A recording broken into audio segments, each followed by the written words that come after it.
Hello, everyone, and welcome back to Rahi Speaks. I am so excited you're here with us today because this episode, honestly, this might be the most fun episode we have ever recorded. Hey, welcome. And okay, I have to say, when this topic came up, I got genuinely excited because we're not just talking about English today. We're talking about English for the biggest sporting event on the planet, the 2026 FIFA World Cup. Right. And here's the thing. The World Cup is happening right now, this year, 2026, hosted across the United States, Canada, and Mexico. Cities like New York, Los Angeles, Toronto, and Vancouver are hosting matches. Fans from every single country on Earth are going to be in those stadiums, in those fan zones, in those bars and restaurants, speaking English.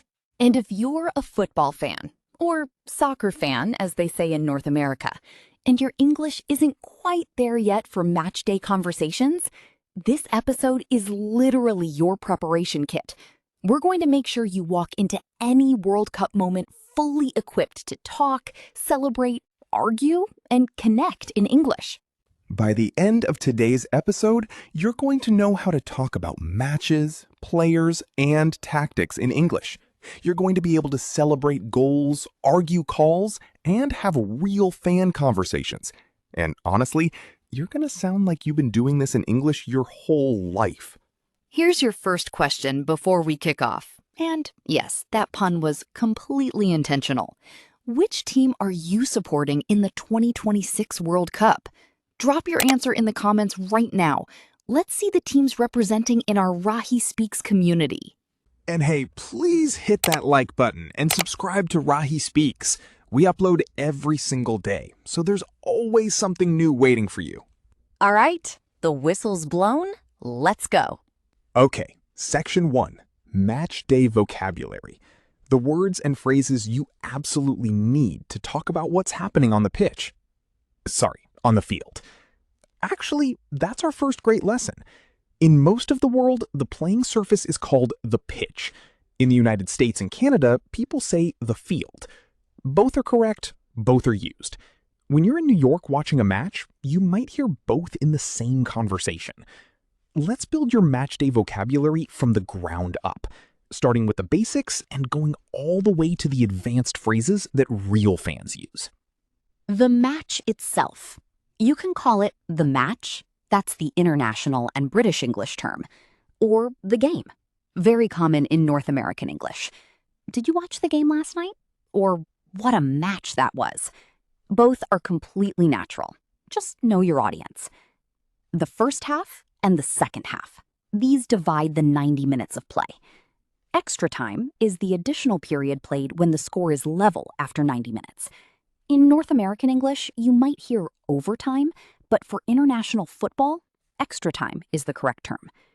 And then there's a penalty shootout, the nerve-shredding tiebreaker that ruins and makes childhoods simultaneously. Let's talk about scoring. A goal, the fundamental unit of football joy.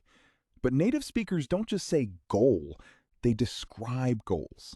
A stunning goal, a last-minute goal, a wonder goal.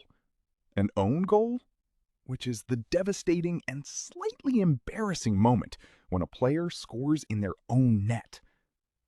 The scoreline? This is how we describe the current or final score. The scoreline is 2-0. That's British English. 2-0 is more common in American English. Nil means zero in football English, and it's a term fans everywhere pick up quickly. Here are some essential matchday phrases that you'll hear constantly in 2026. What's the score? The most asked question at any World Cup venue. Who's winning? Casual, immediate. It's level, or it's all square. Both mean the score is tied. They're 1-up. One team leads by 1 goal. They're 2-0 down. A team is losing by 2 goals. It's anyone's game. The result is still completely open. Can you try this right now? Think of a football match you watched recently, or imagine one. Say the scoreline out loud in English. It was 2-1. It ended 0-0. They won 3-2 in extra time. Say it, feel it, own it, and write your favorite match result in the comments. We want to know. Now, let's talk about the players and their positions, because this comes up constantly in fan conversations. The goalkeeper, or the keeper in casual speech. The defenders, the midfielders, the forwards or the strikers. And then there's the captain, who wears the armband and leads the team. The starting 11, the 11 players who begin the match. A substitute, a player who comes on to replace another. Coming on as a sub is how fans describe it. He came on in the second half and changed the game completely. You'll hear that sentence, or something like it, 100 times during the World Cup. Quick recap of Section 1. You've got match terminology, pitch or field, match or game, first half, second half, extra time, penalty shootout.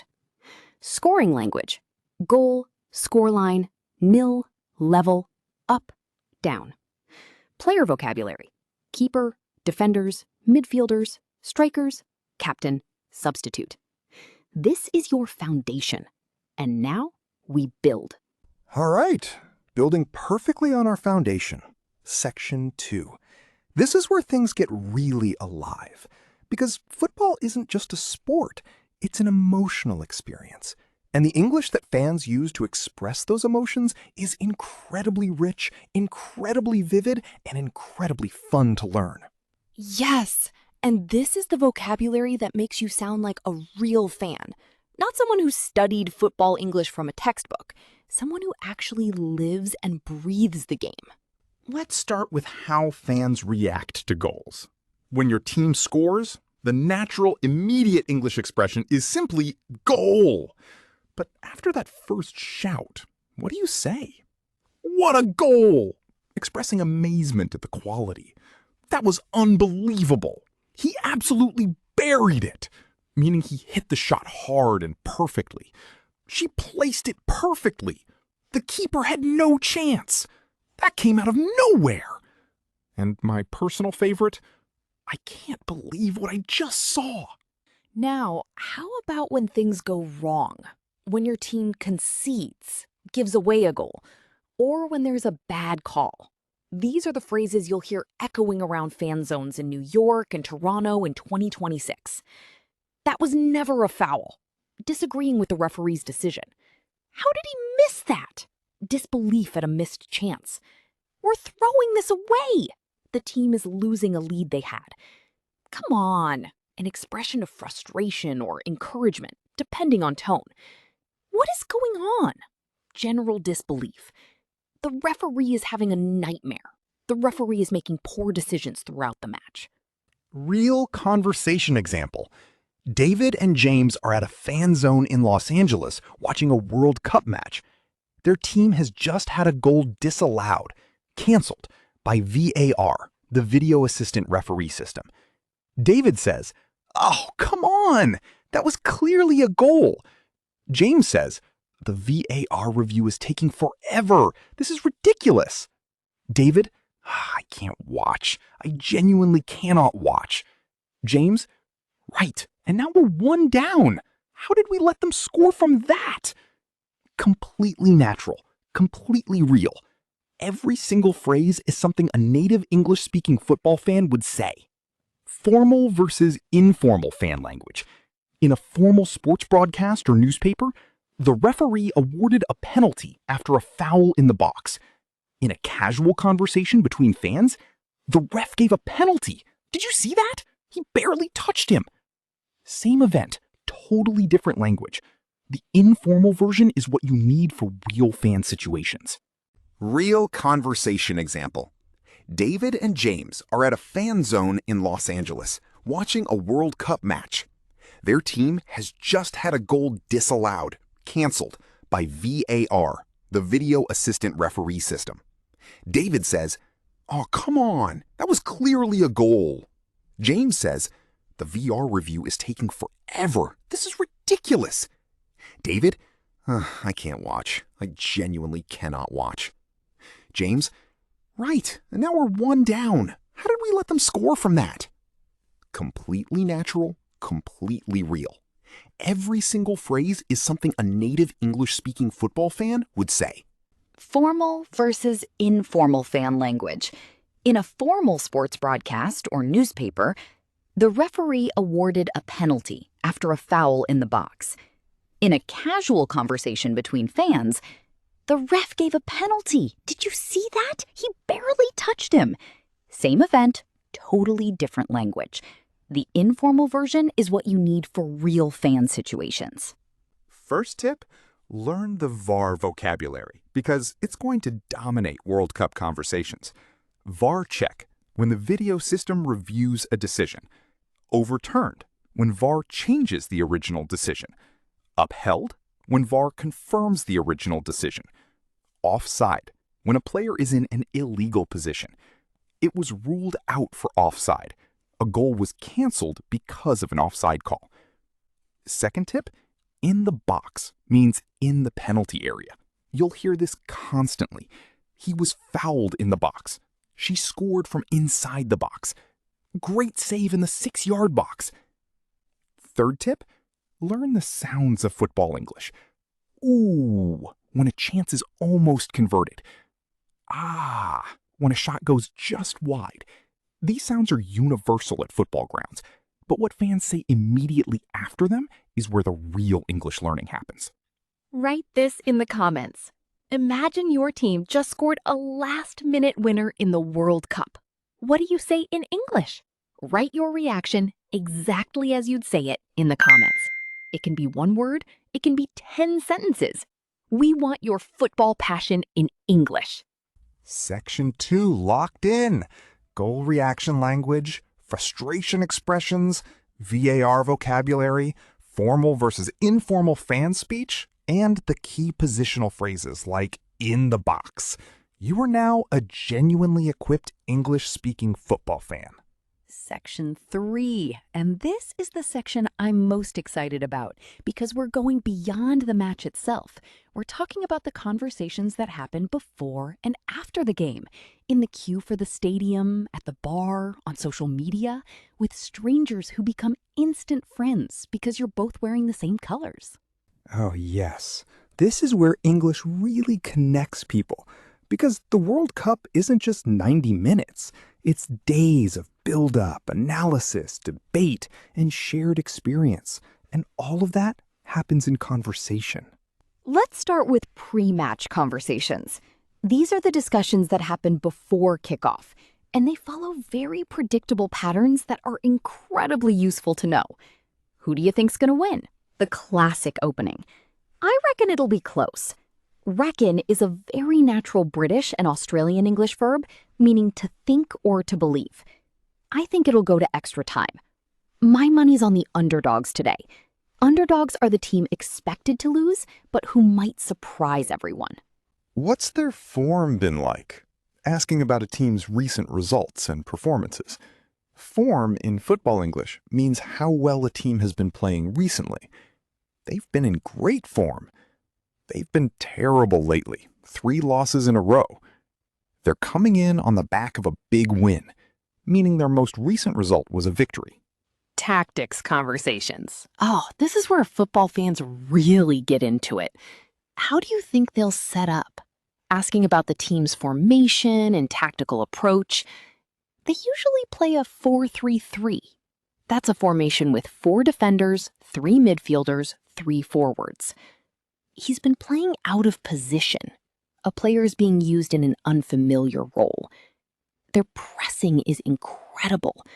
Pressing means the team works hard to win the ball back quickly when they don't have it. Post-match conversations are equally important. What did you make of that? Asking for someone's overall opinion on the match. Honestly, I thought we deserved more. Expressing that the result didn't reflect the performance. They were the better side on the day, acknowledging the opponent deserved to win.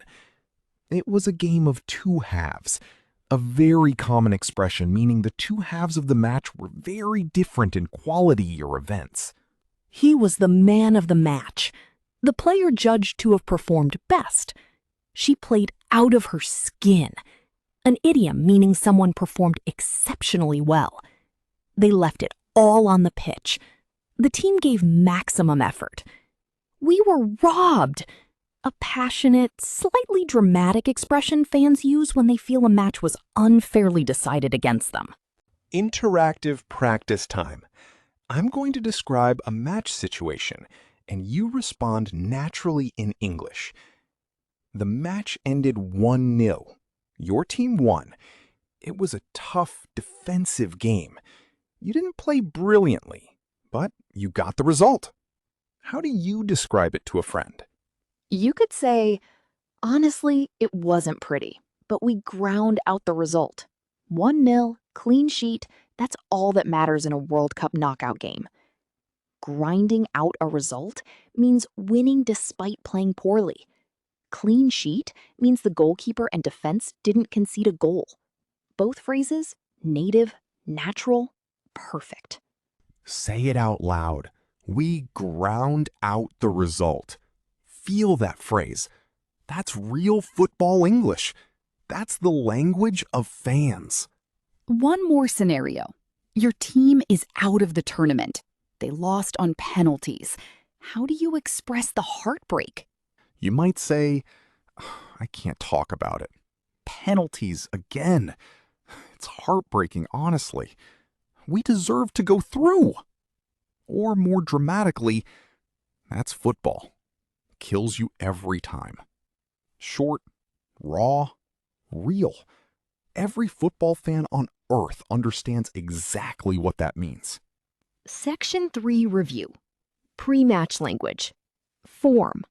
Underdogs. Setup. My money's on. Tactical vocabulary. Formation. Pressing. Playing out of position. Post-match expressions. Man of the match. Played out of their skin. Game of two halves. We were robbed. Grinding out a result. Clean sheet. You now speak football English like a fan who's been doing it for years. Absolutely. And here's the thing about football English. It's incredibly emotional, incredibly colorful, and incredibly human. Learning it doesn't just help you at the World Cup. It gives you access to one of the most passionate global communities that exists. That's the power of language. Mistake section. And I genuinely love this part for today's topic because football English has some very specific traps that learners fall into all the time. All the time. And some of them are really funny in hindsight. Mistake number 1, saying he scored a point instead of he scored a goal. In football, soccer, you score goals. Points is for rugby, American football, basketball. In football, it's always goals. He scored a goal. She scored 2 goals. The team scored 3 goals. Never points. This one comes from learners who know other sports first and transfer the vocabulary directly. Don't do it. Incorrect. He scored 3 points in the match. Correct. He scored a hat trick, which means 3 goals by 1 player. Or simply, he scored 3 goals. Say the correct version now. He scored a hat trick. Beautiful phrase. Write it in the comments. Mistake number 2, saying the judge instead of the referee. In football, the official who makes decisions is the referee, or the ref in casual speech, not the judge. Judge is for courts and talent shows. The referee awarded a free kick. The ref made a terrible decision. Also useful, the linesman, or the more modern term, the assistant referee, the official who runs along the sideline. Incorrect. The judge gave a penalty. Correct. The ref gave a penalty. Easy fix. Massive difference in how natural you sound. Mistake number 3, saying they made a draw instead of it ended in a draw, or they drew. Draw as a verb, they drew, or as a result. It was a draw, or it ended in a draw. You don't make a draw in English. The draw happens. The match ended in a 1-all draw. They drew 1-all. It was a goalless draw, which means 0-0, a draw with no goals scored. Incorrect. They made a draw of 2-2. Correct. It ended 2-all. Or they drew 2-2. Say the correct version out loud. It ended 2-all. Short, clean, natural. Mistake number 4, saying he kicked a goal instead of he scored a goal. You kick the ball. You score the goal. These are different verbs for different things. He kicked the ball into the net and scored a goal. That's the full sequence. In casual speech, you just say, he scored, or he put it away. Another great natural expression, meaning to score a goal. She put it away from the edge of the box. He slotted it home. She tapped it in. He headed it in. All natural ways to describe scoring. All better than kicked a goal. Mistakes in football English usually come from direct translation or from mixing up vocabulary from other sports, and both of those are completely understandable. The fact that you're learning this now means you won't make these mistakes during the actual World Cup. That's the whole point. You're going to walk into those fan zones and those conversations fully prepared. And that confidence, knowing you have the right words, that's going to make the whole experience so much richer. I genuinely mean that. Practice time. Choose the better sentence. Think first, then say your answer out loud. Situation 1. You want to describe a 0-0 result. Option A, it ended 0-0 and both teams made a draw. Option B, it was a goalless draw. Neither side could find the net. Option B, absolutely. Goalless draw is the natural football English phrase. Neither side could find the net is a great expression, meaning neither team managed to score. Made a draw doesn't work in English. The draw is a result that happens. It's not something you make. Say option B out loud. It was a goalless draw. Neither side could find the net. That sentence alone will make any football fan nod with recognition. Situation 2. Your team's best player performed brilliantly. Option A, he played very good today. Option B, he was absolutely unreal today. Easily the man of the match. Option B. Absolutely unreal is vivid and natural fan language. Man of the match is the established football expression for the best performer. Played very good has a grammar issue too. It should be played very well. But even corrected, played very well today sounds flat compared to the energy of option B. Situation 3. Your team is losing 2-0 at halftime. A friend says, "What do you think?"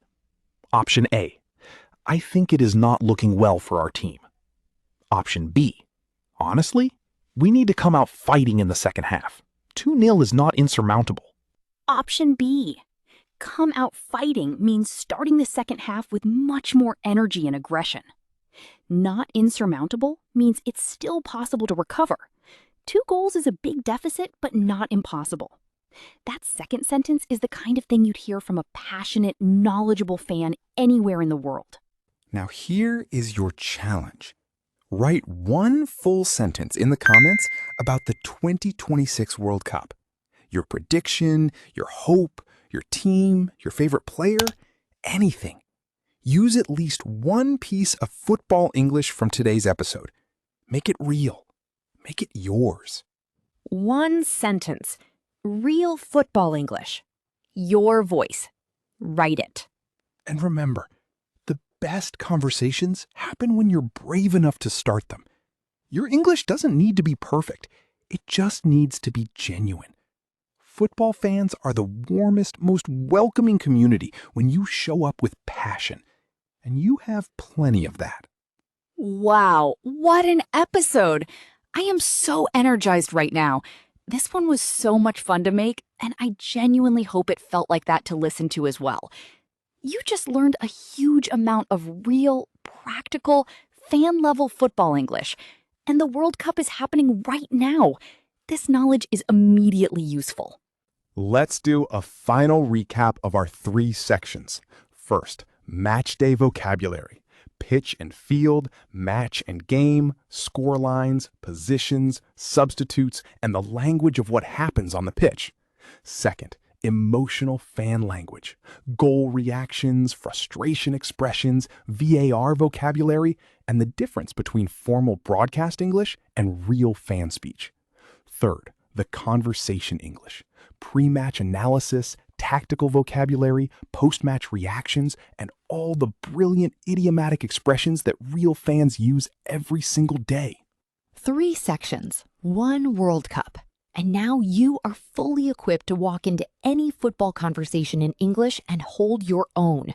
That is genuinely brilliant, and you should feel great about what you just learned. Here's your reflective question for today. If you could sit next to any football fan from any country in the world at a World Cup match and have a full conversation with them in English about the game, what would you most want to talk about? Think about it, because now you actually have the English to do exactly that. And if today's episode fired you up, please give it a like, share it with every football fan you know who's learning English, write your World Cup prediction or comment in the section below, and subscribe to Rahi Speaks. We are here every single day with content made specifically for your English journey. The 2026 World Cup is a once-in-a-generation moment. Matches in New York, in Los Angeles, in Toronto, in Vancouver. The whole world coming together in one place, speaking one language. And now, you're ready to be part of that conversation. Fully, confidently, and in real English. Thank you so much for being here at Rahi Speaks. Enjoy the World Cup, cheer loud, celebrate hard, and do all of it in English. We'll see you next time. Ready for the 2026 FIFA World Cup?